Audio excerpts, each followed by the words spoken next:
Today we will begin with question 16. The question is p to the fourth minus 9p squared. The first step is you need to simplify, and you get p squared times p squared minus 9. You can simplify p squared minus 9 further, and you get p squared times p plus 3p minus 3. Next we'll be doing problem 23. This is n squared minus 8n minus 12 equals 8. We will be completing the square. First you want to simplify it, where you get n squared minus 8n equals 20. Seen right here. And then you want to make it so that you have negative 2 minus 8n plus 16 equals 36. And you're doing this by dividing 8 by 2 and square rooting that, which would be 16, and then you add 16 to both sides. And then you want to factor the equation on the left of the equal sign. So you get n minus 4 squared, and then you leave the right side. And then you have n minus 4 squared equals 36. You want to square root n minus 4 squared so that you have n minus 4 equals plus or minus the square root of 36. You can simplify this so that you get n minus 4 equals plus or minus 6. And then the final answer you'll get is n equals 10 and negative 2. The next question we will be doing is number 28. The question is 5x squared plus 11 equals negative 4x. We will be solving this by the quadratic formula.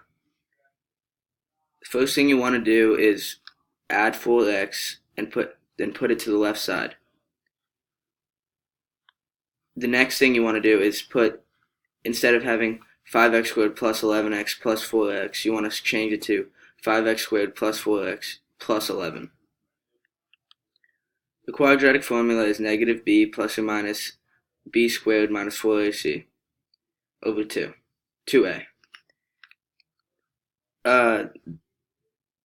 So you need to plug that in, so you get negative 4 plus or minus 16 minus 4 times 5 times 11 over 10. Solving that, you get negative 4 plus or minus negative 204 over 10. Since it's a negative, there's no solution. Final problem that we will be doing is number 35. We will be writing the slope-intercept form of the equation of the line described.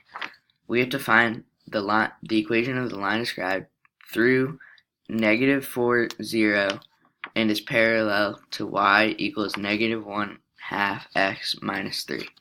So first, we want to set the equation y equals negative 1/2 x minus 3 to 0 by making it 0 equals negative 1/2 times negative 4 plus b. We want to plug in this, that's plugging in this equation into here.